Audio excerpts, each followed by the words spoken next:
David, although it's a defeat, it's another 80 minutes under the players' belts, and I'm sure you can take a lot of positives from today's defeat. We're taking positives from the fact that we've got to the end of pre-season. We're in probably as good shape as we could have hoped for whenever we set out with a new coaching team and new players. So it's been a interesting few weeks getting everybody together, but now that we're at the end, I think everybody's now ready for the start of the competitive season. You wanted a test from Scarlets, you definitely got one, and the players must have learnt a lot about themselves today. Yeah, today, it's very much like we said last week, it's not about the result, it's about the performance. The performance wasn't as good as we would like.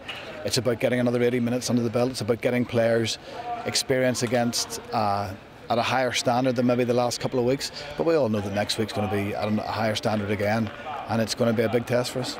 The Scarlets brought a lot of intensity around that breakdown, which is perfect practice for next week. Yeah, in terms of physicality, we knew the Scarlets team, when you looked at the pack that they had, it was always going to be very, very competitive in the breakdown. It was going to be very competitive around the defensive line speed that they brought to the game. So again, that's part of in the last 2 weeks we haven't faced those challenges. I thought we didn't react with it particularly well early on, but as the game developed and the game evolved, I think our decision makers managed the game a little bit better, and you saw that in terms of how we played. And the boys definitely creating chances. The set piece again looked a real weapon. Set piece was very good.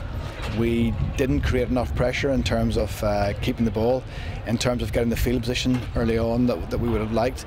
But at the same time, we showed glimpses of the shape that we've been developing. We've showed glimpses of how we're trying to play, and as the season goes on, hopefully that will build week on week. David, thanks for your time.